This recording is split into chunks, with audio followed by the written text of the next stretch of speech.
This is LBC with Nigel Farage. Is the Labour Party doomed if Corbyn stays as leader up until a 2020 general election? Well, my sense of it is there is some disillusion spreading within the parliamentary Labour Party. Sadiq Khan, of course, stood down as a Member of Parliament to become Mayor of London.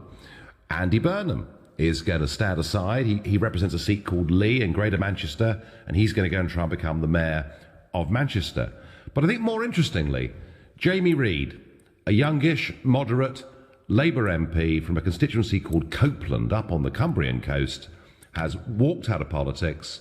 He's gone to work for the nuclear industry up there, and there'll be a by-election in Copeland, I would guess, at the end of February. And my feeling, and the rumours I'm getting, is there could be many more youngish Labour MPs who decide actually they can earn a lot more money in the private sector, get a lot less aggro from the newspapers, and not stick with a party that frankly doesn't look at the moment, although it's got a cat's chance in hell of winning in 2020. Mind you, this time last year, we said Brexit wouldn't happen. No one thought Leicester City would win the league, and Trump looked to be a complete impossibility. So one never knows.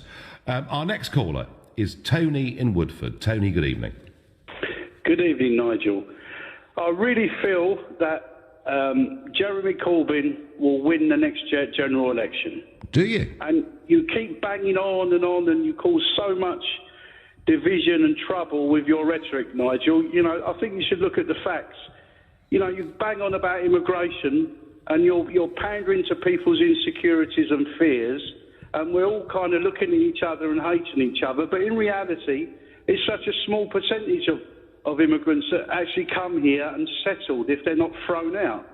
So, you know, thrown I don't out? know why you keep going on and on about it. Thrown out? Tony, thrown out? Do you know, of those who come to Britain illegally and, make a false claim that gets rejected, even of those who are rejected, fewer than 1 in 4 get returned anywhere. Yeah, but that's the system, Nigel. You can't blame the immigrant or the asylum seeker or the person who wants to come here, because the majority of them are not coming for benefits. They want a better life.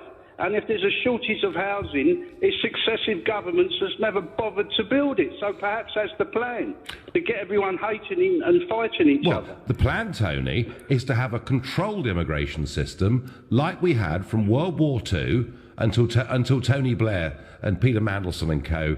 got into gear. That's the idea, a sensible, balanced immigration system so we all know where we stand.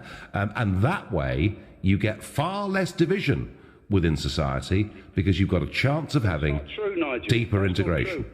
That's not true. The division comes when people are discriminated against, there's not enough housing, there's not enough jobs, there's 0-hour contracts, low pay. That causes division. Oh, well, hang on, Tony.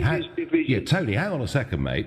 One of the reasons why real-term income in the last 10 years had gone down the way that it had is because of a massive oversupply in the labour market caused by open-door immigration. I mean, that's why so many, and you're a Corbyn supporter, a Labour supporter, but that's why so many Labour supporters did actually vote for Brexit in the referendum, because they could see a direct cause and effect. And also, Tony, just come back to you with one more quick point.